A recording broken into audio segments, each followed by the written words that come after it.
Capítulo 22. Aunque el dinero nunca fue una motivación para ninguno de los trabajos de A. de Bill, no dejaba de tener su lado práctico. En una carta de 1952, perfiló sus planes para su futuro inmediato: ahora, me voy a poner de nuevo a escribir en serio. En el otoño aparecerá un librito, a este seguirá una breve historia de los 12 pasos. A todo el problema de vivir, el problema de la sobriedad feliz. Después de esto, vendrá un manual de servicios de AA, así que estoy empezando a escribir toda nuestra experiencia de la última docena de años. Si lo termino con éxito, por supuesto que esto me traerá un ingreso importante, quizá mucho más de lo que llegaré a necesitar para mí mismo. Esto significará que de mis propios ingresos, seré capaz de pagar a mis anteriores acreedores. Creo que eso establecerá el mejor ejemplo para otros miembros de AA. Bill pudo haber escrito en esa vena, sencillamente porque su corresponsal le había ofrecido un generoso regalo financiero. ABA, un rico de Oklahoma, quería regalar a Bill $60,000. La carta indica también que no solo era un idealista en lo que concernía al trabajo de su vida, sino que también estaba pensando en términos prácticos. Establecida la estructura de servicio, las tradiciones aceptadas e incluidas como parte de la estructura de AA, Bill respiró ahora con mayor facilidad, sintiéndose libre para volver su atención a proyectos que había estado obligado a suspender temporalmente. Primero, estaba la escritura del 12 pasos y 12 tradiciones. Durante algún tiempo, había estado planeando producir un volumen de ensayos, uno para cada paso y uno para cada tradición. Estos ensancharían, interpretarían y explicarían el significado y la aplicación de cada principio. Si el 12 pasos y 12 tradiciones es un volumen pequeño en términos de longitud, es grande en su profundidad y contenido. Teniendo en cuenta que el libro grande, escrito en 1938, irradia la alegría y la gratitud de Bill, al haber encontrado finalmente una manera de permanecer sobrio, el 12 y 12 refleja un estado de ánimo enteramente diferente. En 1951 y 1952, cuando Bill escribió el segundo libro, estaba sufriendo casi de constantes depresiones y se vio forzado a confrontar los demonios emocionales y espirituales que permanecen estacionados en la psique alcohólica cuando se retira la marea alta del alcoholismo activo. El 12 y 12 proporciona una prescripción muy práctica y profundamente espiritual para ayudar a exorcizar esos demonios. Durante los 15 años de sobriedad de Bill, había tenido abundantes oportunidades de llegar a familiarizarse de una manera íntima con algunas de las actitudes y rasgos negativos que, con frecuencia, son parte de la enfermedad del alcoholismo y que continúan en la sobriedad. Ahora, bien sabía que además del alcohol, los alcohólicos tienen otros problemas, para los que deben encontrar soluciones si es que van a vivir con bienestar. Es un testimonio posterior del genio de Bill, que haya sido capaz de escribir los mismos pasos exactos cuando apenas estaba sobrio, porque los pasos se aplican precisamente a los problemas comunes a muchos alcohólicos después de que dejan de beber. Ahora, Bill se puso a escribir los ensayos que explicaban los 12 pasos, ni revisó ni hizo enmiendas de los pasos mismos, permanecieron exactamente como los había escrito años antes. El 12 y 12 expone francamente algunos asuntos que ni siquiera se mencionan en el libro grande, por ejemplo, teniendo en cuenta que el libro grande dice respecto a Dios, cuando nos acercamos a Él se nos manifestó. El 12 y 12 habla acerca de las veces en que la mano de Dios pareció pesada e incluso, injusta, continua. Todos nosotros, sin excepción, pasamos por épocas en que solo podemos rezar con un gran esfuerzo de la voluntad y, ocasionalmente, llegamos. Todavía más, se apodera de nosotros una rebelión tan enfermiza que sencillamente no rezaremos. Cuando suceden estas cosas, no debemos pensar demasiado mal de nosotros mismos, sencillamente debemos volver a rezar tan pronto como podamos, haciendo lo que sabemos que es bueno para nosotros. Esas son afirmaciones extraordinarias de un hombre que alguna vez tuvo una experiencia espiritual como el viento en la cumbre de una montaña. Pero Bill y otros AAs habían aprendido que vivir sobrio no necesariamente trae inmunidad instantánea del rechazo, el dolor, la culpa, la cólera o los celos. En el nuevo libro, Bill expuso esos problemas sin prometer soluciones rápidas o fáciles.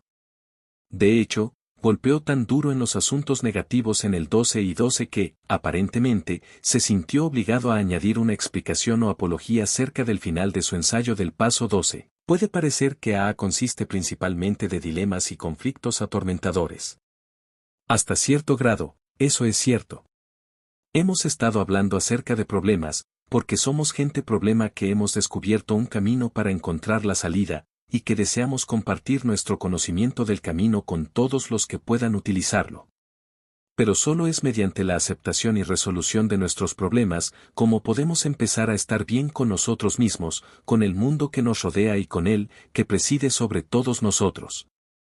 Empezó a escribir tan pronto como se hubo terminado la primera Conferencia de Servicios Generales. Primero vinieron los ensayos de las tradiciones. En realidad, gran parte del trabajo de las tradiciones ya estaba hecho por las publicaciones del Grapevine, como los 12 puntos para asegurar nuestro futuro. Después de terminar y revisar estas, emprendió los ensayos de los pasos. Bill sabía la responsabilidad que estaba asumiendo. Una cosa era escribir los pasos mismos, que no fue fácil, pero, después de todo, eran amplias sugerencias. Otra cosa y mucho más difícil era alargarlos, interpretarlos para las muy diferentes clases de personas que sufren de alcoholismo.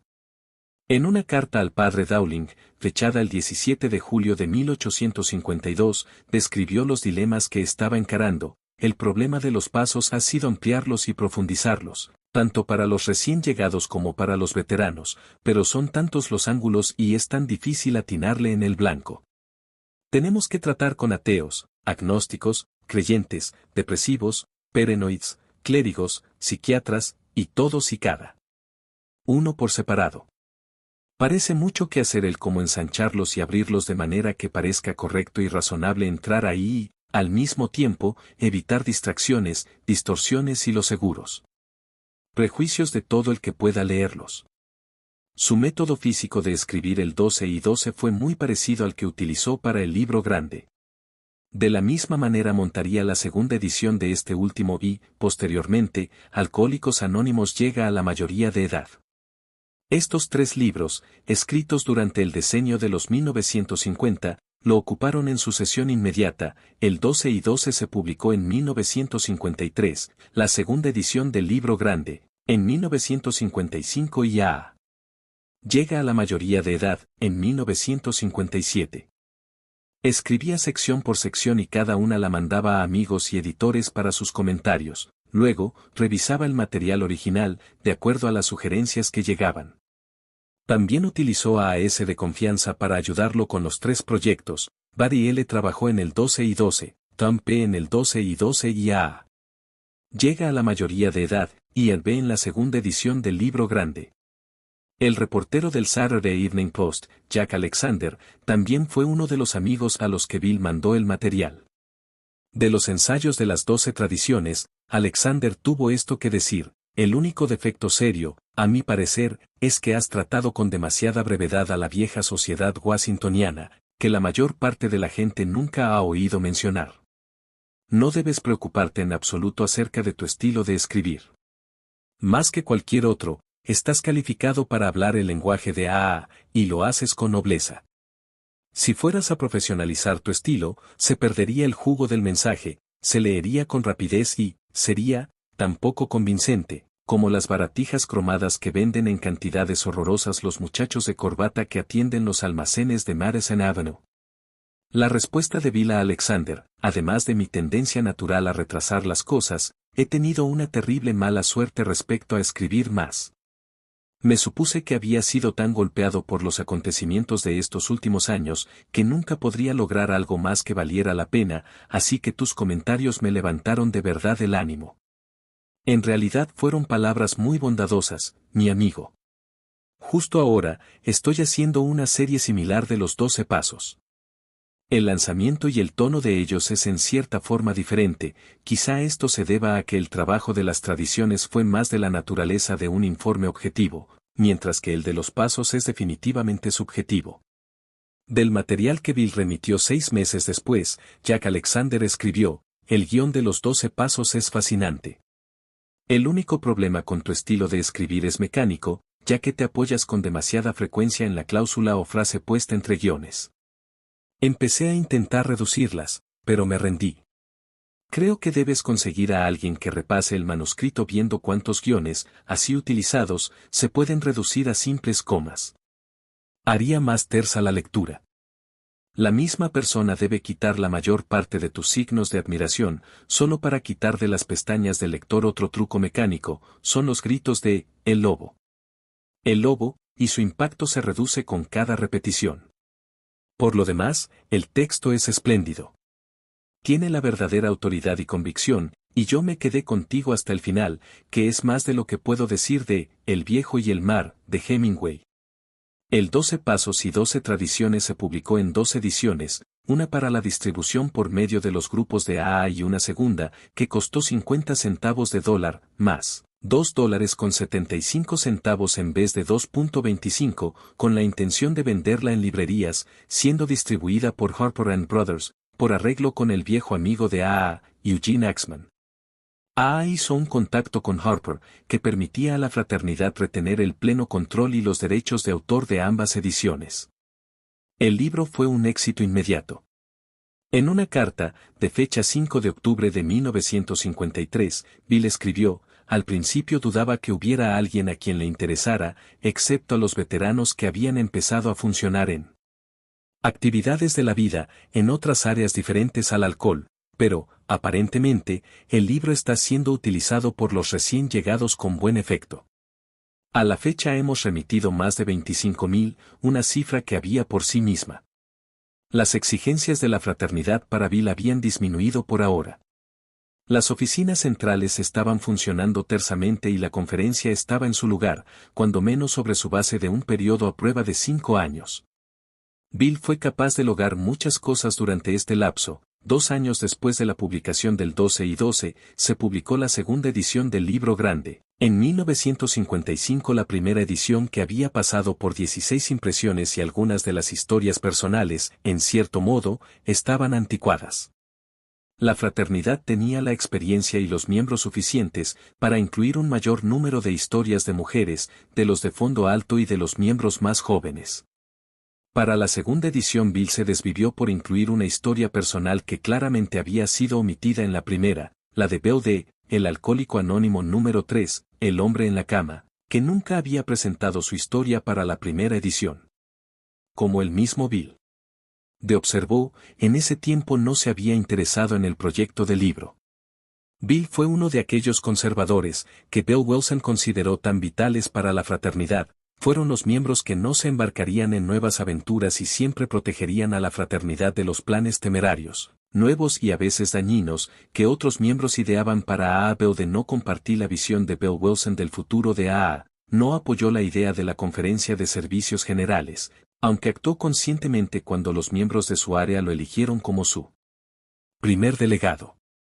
En 1952, cuando la salud de Bill D. estaba fallando, Bill Wilson lo persuadió para registrar su historia. Publicada en 1955, a tiempo para la convención de St. Louis, la segunda edición fue proyectada para mostrar la variedad más amplia de los miembros.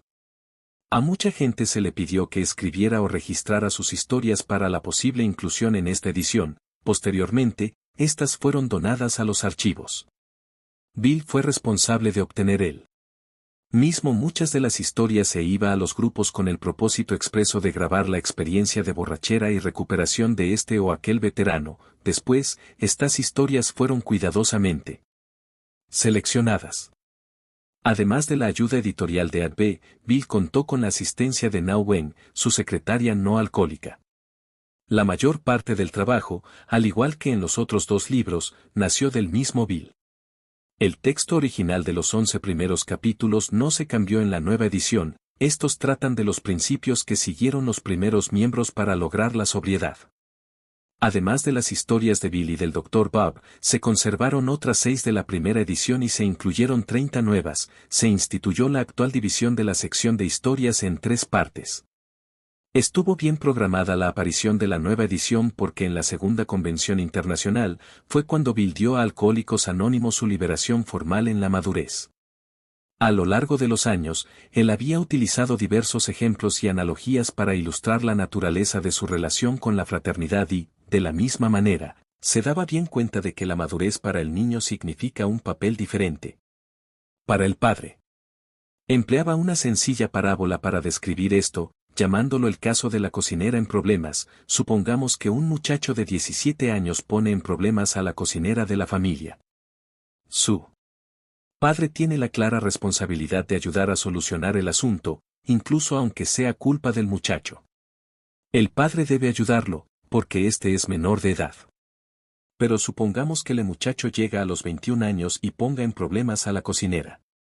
¿Debe entonces el padre acudir en su ayuda? Creo que no. Con toda justificación el padre puede decir al hijo, esta es tu responsabilidad y tú mismo debes hacerte cargo de ella. Mediante parábolas así el propio comportamiento de Bill, había puesto en claro que debía aceptar la completa responsabilidad de sus propios asuntos. En 1955, al final del periodo de prueba de la Conferencia de Servicios Generales, se aseguró de que los miembros de la conferencia se harían cargo de todos los asuntos que afectan a la fraternidad. Con el consejo y el consentimiento de aquellos que lo rodeaban, Bill decidió hacer de la Segunda Convención Internacional, la ocasión para anunciar la llegada a la mayoría de edad de AA. Excepcionalmente, aquí Bill parece que no encontró ninguna oposición para su plan de liberación. Esta convención se efectuó en St. Louis, otra ciudad centralmente localizada. Para Bill, en lo personal, St. Louis tenía la ventaja adicional de ser la ciudad en donde residía el padre Dowling, su padrino espiritual. También era importante para Bill que estuvieran otras personas en la convención. Eddie estuvo ahí como su invitado especial, la doctora Amelie fue desde San Diego, los Noah Dareas. Invitados a hablar en la ocasión incluyeron no solo al padre Ed, sino a Sam Shoemaker, al Dr. Harry Tibod, a Leonard Harrison, a Bernard Smith, al Dr. W. W. Bauer de la AMA, al psiquiatra Arnold Kilpatrick, al penalista Austin McCormick, que estaba entre sus dos periodos como depositario, a Henry Milcorak, al personal corporativo experto y al Dr. Jack Norris. Bill dedicaba gran parte de la convención de St. Louis a dar pleno reconocimiento a los Noahs, que había ayudado a la fraternidad en sus primeros años. Antes del evento, Bill se esforzó en completar una pieza principal que estaba escribiendo en beneficio de los miembros. Titulada ¿Por qué Alcohólicos Anónimos es anónima?, apareció en el número de enero de 1955 del Grapevine. Refleja el más profundo y maduro pensar de Bill sobre el asunto del anonimato, literal y espiritual, y por qué el anonimato es el corazón y la médula de todo lo que es mejor acerca de AA. La convención se desarrolló, desde el viernes, 1 de julio por la mañana, hasta ya avanzada la tarde del domingo. Los títulos de algunas de las sesiones del fin de semana dan alguna indicación de cuán ampliamente AA había extendido sus redes ahora. El número de miembros había aumentado a 131.619 personas, los grupos a 5.927 ayudando al alcohólico joven, AA y la industria, enlazando al grupo con el cuartel de servicios generales, los niños de los alcohólicos, los problemas de las casas club de AA, llegando hasta el alcohólico en las instituciones, AA y la profesión médica, problemas de las oficinas centrales e intergrupales, el diurno y su lugar en AA, como formar un grupo de AA. Además, hubo juntas, tanto de AA como de los grupos familiares Al-Anon. Aunque no está dentro de la esfera de este libro detallar la evolución de Al-Anon, hay que hacer notar que la primera oficina de servicios de Al-Anon se había abierto 4 años antes. Bill dio 3 pláticas principales. La primera, la noche del viernes, titulada Cómo aprendimos a recuperarnos, la segunda, la noche del sábado, Cómo aprendimos a permanecer juntos y la tercera fue Cómo aprendimos a servir. El horario de las 4 de la tarde del domingo se reservó para la reunión final de la Conferencia de Servicios Generales de 1955, que había empezado sus deliberaciones a principios de la semana. Esta fue la ocasión en la que, formalmente, Bill transmitió a la Conferencia de Servicios Generales la responsabilidad de AA. Renunciando a su propio liderato oficial y reconociendo la responsabilidad de AA para sus propios asuntos. Como posteriormente lo resumiría, claramente mi trabajo a partir de aquí fue dejarla libre y dejársela a Dios. Alcohólicos Anónimos estaba por fin a salvo, hasta de mí.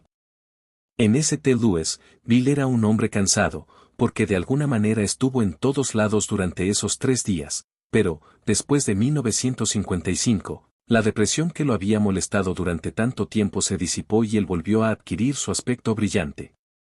2 años después, A.A. publicó el diario de Bill de los procedimientos en la convención de St. Louis, habiendo sido muy cuidadoso al documentarse. Bill dijo que lo escribió porque quería estar seguro de que nadie malinterpretaría lo que había sucedido en St. Louis. En muchos aspectos, Alcohólicos Anónimos llega a la mayoría de edad, es una obra maestra.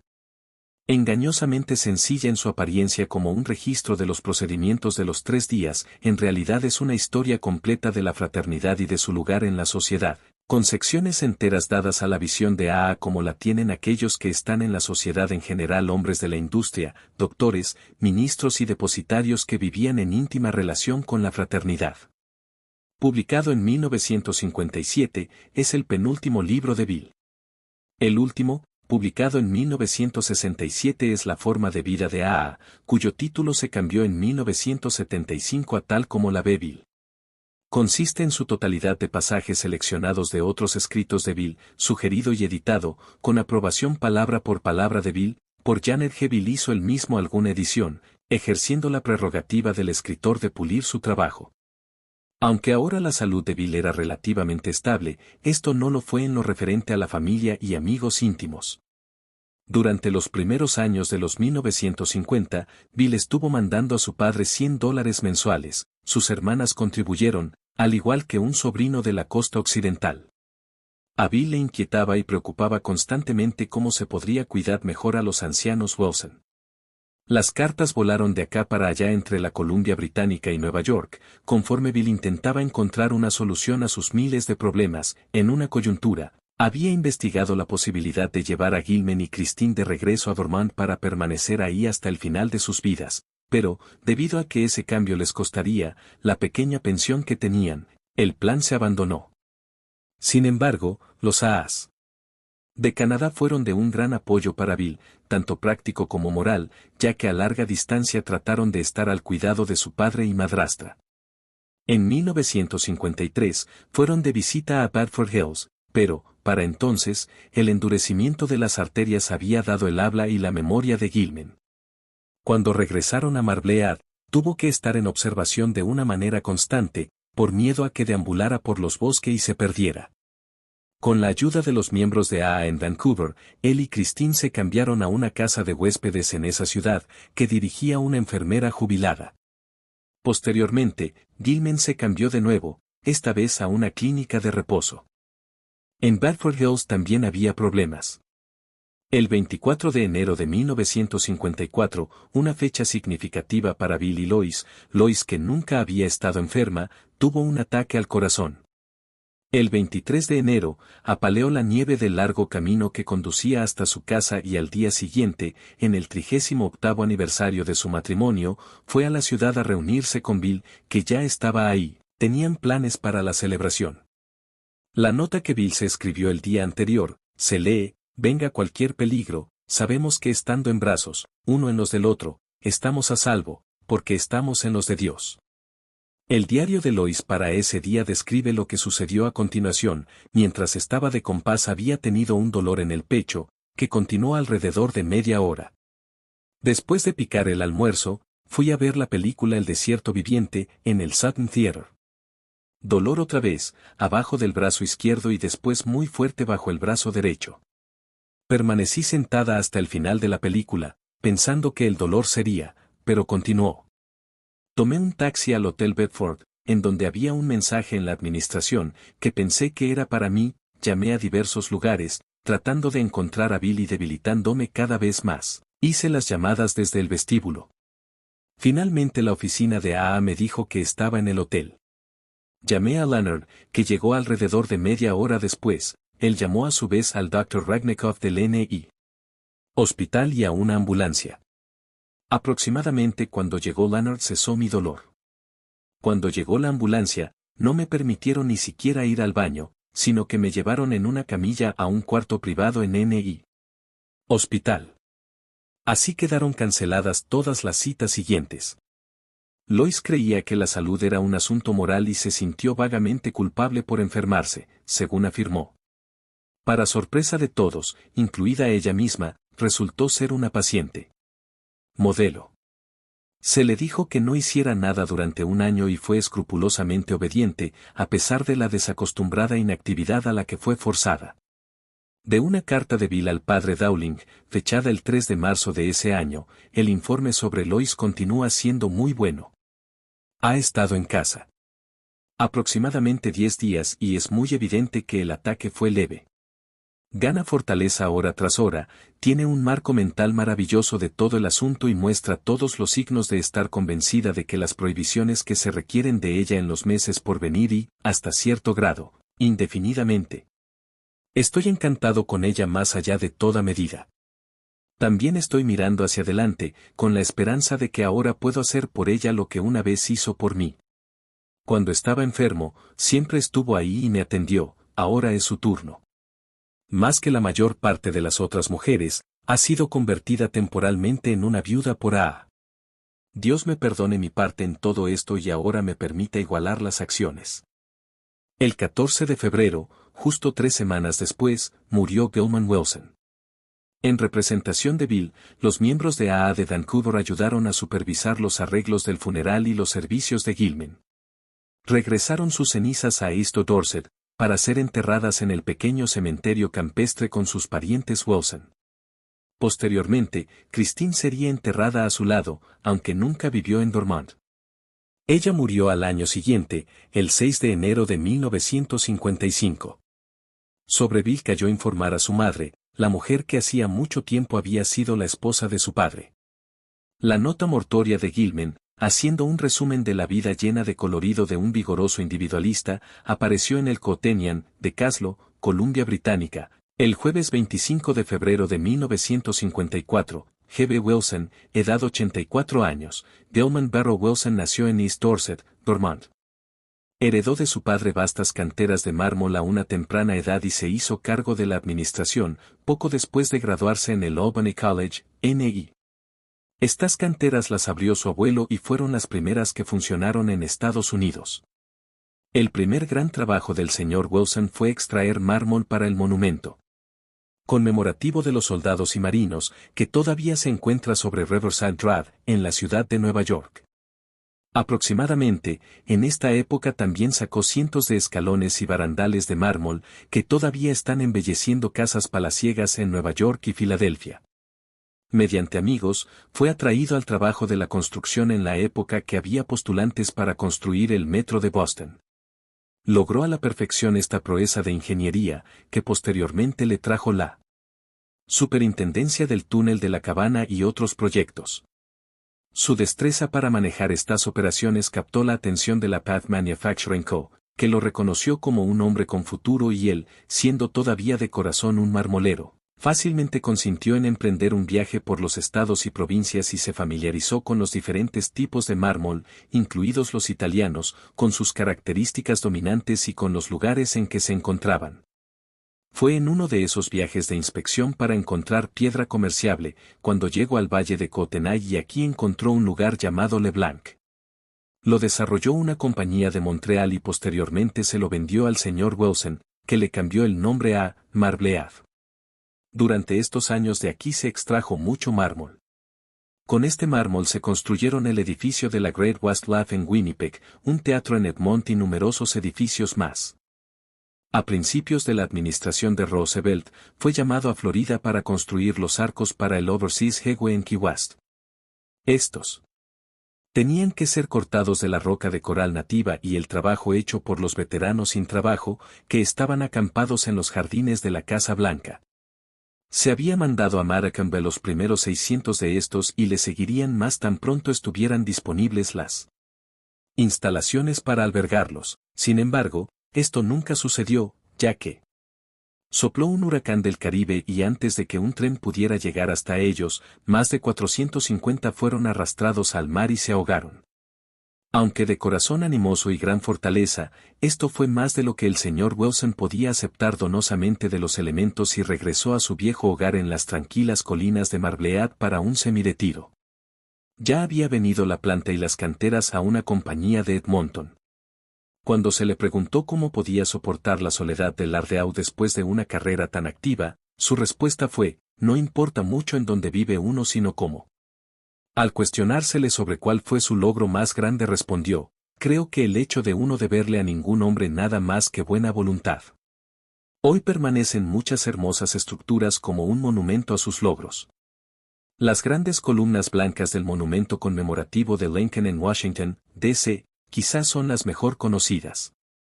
Un hombre de tranquila dignidad, siempre animado bondadosamente a los hombres bajo sus órdenes, prestando una mano al débil, generoso con aquellos necesitados. Dobló su tienda como el árabe y desapareció de la misma forma silenciosamente, cuando empezaba a amanecer el 14 de febrero, en Vancouver. 2 años después, Bill tuvo otra pérdida importante, al morir su buen amigo Mark Whelan, en 1956, Bill estaba claramente inconsolable. De una carta que escribió a un mutuo amigo, poco después de regresar del funeral de Mark. Hace solo una semana regresé de la costa occidental y me encontré en un estado de colapso, casi completo. Dejé un mensaje en la oficina de, ningún mensaje bajo ninguna condición. Estuvimos en el lugar de retiro que tenemos en el campo cerca de Brewster. Llamé a la oficina, desde la casa de una granja, solo porque era urgente. Nell me informó de la muerte de Mark y de tu deseo de ponerte en contacto conmigo. Esto me golpeó tan duro que me puse histérico y sentí que sencillamente no podía afrontarlo. Tampoco, en ningún momento del día siguiente, pensé que podría hacer algo al respecto. Por esa época, Bill recibió una carta de Sarah Chessman. El muy conocido Chessman, era un convicto por asesinato, que pasó 12 años esperando la muerte en San Quintín. Lo largo de ese periodo se debió, primariamente, a su asombrosa habilidad para conseguir prórrogas a su ejecución. Su caso llegó a ser conocido internacionalmente después de la publicación de su autobiografía, Celda 2455, Esperando la muerte. Jack Alexander le había sugerido a Chessman que escribiera a Bill, porque Alexander sentía que hay un claro parecido entre la mente del psicópata criminal y la del alcohólico. Ambos son grandiosos, resentidos, desafiantes y odian a la autoridad, ambos se destruyen inconscientemente a sí mismos al intentar destruir a otros. Alexander se preguntaba si los criminales también podrían recuperarse mediante una rendición similar a la experimentada por los A's. Chessman escribió a Bill que me di cuenta que había sido nada más que cínicamente astuto, agresivamente destructivo y a veces un violento tonto. Decidió que podía hacer algo al respecto, además de sentir pena por sí mismo, podía narrar mi historia y abogar, no por mi causa personal, sino por la de la sociedad y la de aquellos que en mi opinión, innecesariamente son detestables criminales destinados a la perdición. Al referirse a su libro, que pronto se iba a publicar, expresó, tengo muchas esperanzas de que hará una muy útil contribución al problema social más irritante. A Bill claramente lo movió la carta de Chessman y supo que Chessman estaba programado para morir el 14 de mayo. Su respuesta, fechada el 31 de marzo, alababa a Chessman por apoyar el concepto de que ninguna calamidad personal es tan aplastante que algo verdadero y grande no pueda hacerse de ella. Luego Bill continuó, creo que nuestra sociedad solo está empezando a comprender el hecho de que su propia neurosis la está desgarrando. Todavía ve a la gente como tú o como yo, considerando los monstruos peligrosos o malvados que deben ser castigados o quizá matados. Este enfoque natural, según se piensa, hará del mundo un lugar más seguro y respetable para los sanos. Por lo tanto, los alcohólicos, criminales y similares, cuyos síntomas son violentos y amenazadores, son aptos para considerarlos como una clase aparte. La sociedad todavía no puede en absoluto identificarse a sí misma con nosotros, al comportarse mejor, cuando menos superficialmente, la sociedad no acepta el hecho de estar tan enferma como nosotros. No cree que ella sea destructivamente neurótica, ni puede vernos nada más como los productos finales grotescos y peligrosos de sus propios defectos. Pocas semanas después, Bill continuó en la misma vena, estoy seguro De que mi identificación contigo en el sentido de la inferioridad en la infancia, la generación de la rebelión, la implacable ansia de notoriedad y el poder de una clase es bastante completa. Esto, a pesar de que mi persecución por esa meta tomó, excepto por el alcohol, un curso más respetable. La malformación fundamental fue idéntica, no tengo la menor duda. Como tú, me pareció estar viviendo en un mundo muy insensato y hostil, en el cual podrían ganar satisfacciones fugaces y premios, el fuerte, el maquinador y sobre todo, el que tenía suerte. El amor posesivo de la gloria y del yo fue la exigencia irresistible, sin considerar ninguna consecuencia y sin soportar ninguna oposición. Incluso en periodos transitorios de embelezador éxito, siempre estuvo ahí la pregunta sin esperanza, de cualquier manera, ¿a qué diablo se refiere todo esto? 3 días antes del programado para su ejecución, Chessman escribió a Bill: no puedo agradecerte lo suficiente tu carta del 3 de mayo, me ayudó a explorar la cuestión crucial que enmarcas tan aptamente. ¿A qué diablo se refiere todo esto? Con franqueza, todavía no sé la respuesta, aunque siento que estoy un poco más cerca de una solución personal. En cualquier caso, ahora estoy preparado a morir y no estoy perturbado ni deprimido por lo que me encara el viernes por la mañana. Me uno a ti en la creencia de que con seguridad debe haber un propósito, en este breve recorrido tuyo y mío. El que haya fallado en percibirlo por completo lo atribuyo solo a mi ceguera intelectual o espiritual.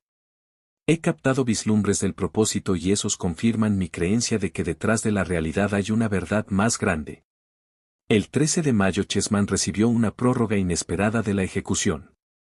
De hecho, no fue sino hasta el 2 de mayo de 1960, 6 años después, cuando fue realmente ejecutado. Sin embargo, su correspondencia con Bill se cortó de tajo. A los presos de San Quintín se les permitió sostener correspondencia solo con los parientes y los amigos de mucho tiempo, una regla con la que había sido condescendientes, durante un tiempo, debido a la inminente ejecución de Chessman.